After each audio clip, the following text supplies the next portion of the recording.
Doors Open Saskatoon is coming back again this year. We have Kim Ali, the coordinator for Doors Open Saskatoon. Thanks for coming down and taking some time with us today. Glad to be here.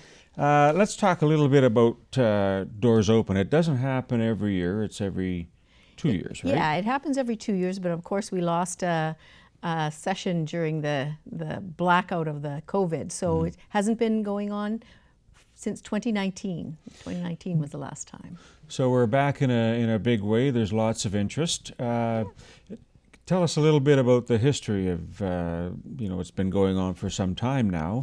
Yeah, it started in Saskatoon in 2005, but it was in many cities across Canada and across the world earlier than that. It's just a chance for people to understand more about their architectural history and appreciate that a little bit more by visiting buildings and looking inside places where they normally don't get to see. And there are, over 25, I just noticed on the poster that you'll see about town. And you have some volunteers that you need as well, and yeah, absolutely. We have volunteer opportunities at each of the buildings, so people can actually choose where they'd like to visit. And there's 2 shifts each day, so they can volunteer for 1 shift and then go and visit some of the buildings too, so they don't miss out on it this year.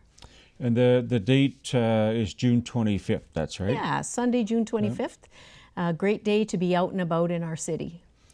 So when we have the level of interest that we've had thousands of people over the years go through these facilities, and on the poster it says notable buildings not normally open to the public. What is it that attracts people to Doors Open? Well, I think it's different for every building. For instance, TCU Place is on this time, and lots of people go to TCU Place all the time, but you don't get to see the green room or the backstage or all those kinds of things. The fly at the back, you won't get to see that when you normally go, so you'll get a tour of that and an understanding through some interpreters. So that's one of the things.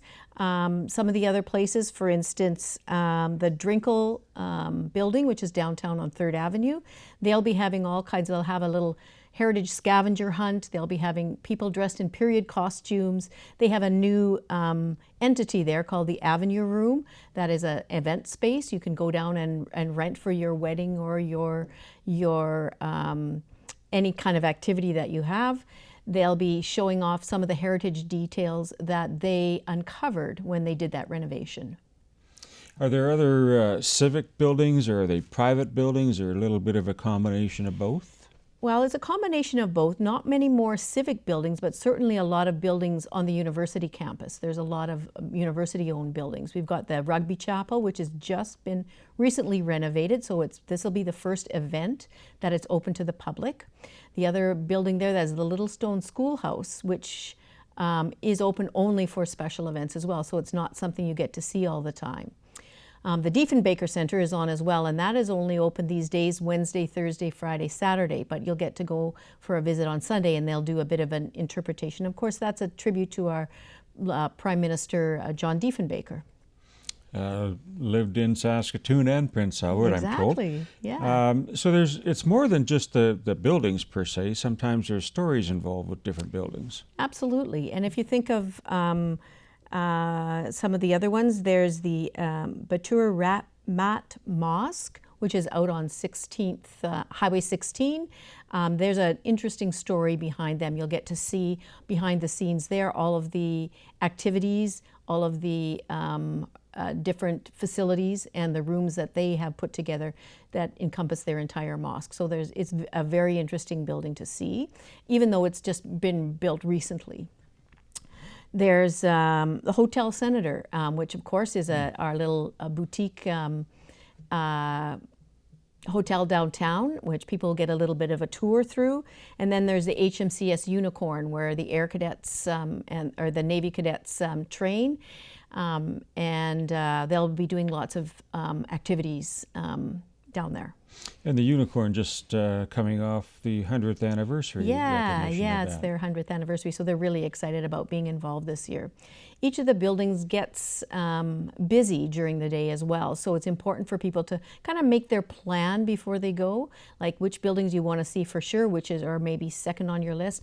Likely you won't get to see all the buildings unless you breeze through them very quickly and there's no lineups, but likely it's a good chance to try to make your list, your top 12, get to those, and then whatever you can get to after that, especially with all the construction in downtown Saskatoon. So you have, I guess, little clusters of buildings depending on who's available. Sometimes there's events going on, so you can't have access. So that has to take a lot of coordination, I guess, to try and bring all that together. Yeah, we have a team of expert professionals working on this, a volunteer committee, someone from the design community, someone from the architecture community, someone from the historical community, and someone from the Heritage Society. So they put their heads together at the beginning of the season as we start planning, and they put together a list of about 50, and then we go out and recruit the ones, and we narrow it down to about 25 buildings. So how do I get to find out about which buildings are open? Is it published anywhere? Or? Yeah, there's a few ways.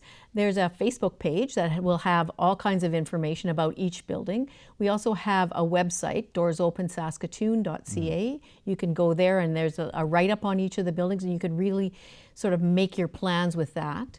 As well, we'll have an ad in Bridges the week of June the 19th. So there'll be a pull-out two-pager from there that you can go and take with you. So as you're going around, if you want to change your mind and make some new plans, you can do that. And is there an admission fee for each of these, or do you get a pass, or is it? Yeah, the beauty of this event is it's totally free. Every building owner puts in their staff time, their organization time, and provides that at no cost. We provide volunteers to help manage the lineups at the buildings and tell people, what else is close that they might want to walk to. And then, all the marketing is handled through the City of Saskatoon, and it ends up being a really good event that anyone can visit. I think that's marvelous in the sense that it's a free event. It's obviously family oriented. Are there various ages that you've seen over the years attending previous Doors Open? Absolutely. Well, lots of times it's families. The young ones always like going to see the fire hall, of course, and we'll have the fire hall on Attridge Drive open this year. It's fire hall number 9. There's the Besborough Hotel, where people love to go in and see and hear about all the stories of past visitors to that hotel. There's also, let's see here, another one. Well, Merlis Belcher Place, which is, a very new building, but lots of people don't get to go inside and see all behind the scenes and see the Zamboni and all those kinds of things. And it'll be, actually, they're in a transition between removing the ice and doing some convocations. So it'll be an interesting visit to that building as well. If we have that many buildings and every 2 years, are there some opportunities for people that might be watching that say, I have a facility or a building that maybe I could get involved in at some point in the future? Absolutely. If anyone is interested, they can certainly call us. We have the website at doorsopensaskatoon.ca. They can, there's an email address in there. They just email that address and we'll put them on the list for the next time, which will be in 2 years, 2025. Wow. So I just am captivated by the initiative that you and the team have put together to bring all of this to light, and it's a biannual event.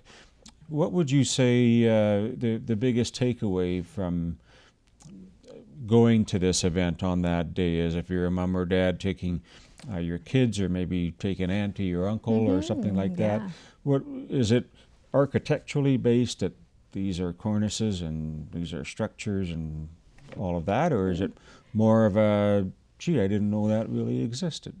Well, I think it's a bit of both, depending on what the building is. When you go to the building, you'll understand more about what happens behind the doors. As we say, you peek behind the doors, but you'll also understand a little bit more about the architectural heritage and the importance it has to our life in the city.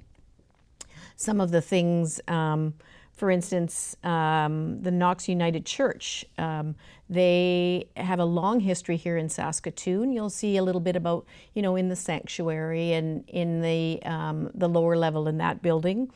Let's see, there's the Mar Residence as well. And the Mar Residence is a building, of course, that used to be a Red Cross hospital. So you'll hear the story, and there as well, people will be dressed up in heritage costumes, vintage costumes, and be able to tell you the stories about that building, which has a lot of history.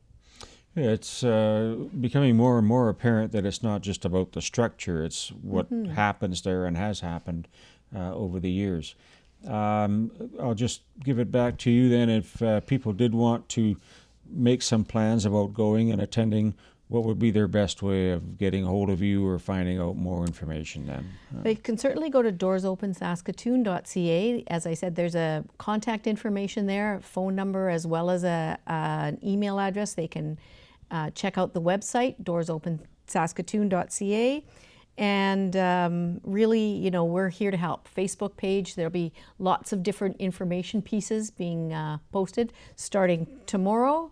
And you'll see a little bit of history on the building, and that'll entice you to come. Perfect. Can't thank you enough for coming down and shedding light on that.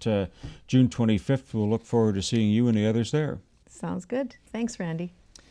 That's our show for today. I'd like to thank our guests, Jeff O'Brien and Kim Ali. I want to thank all of you for joining us. I'm your host, Randy Shabala. We'll see you next time on Connect.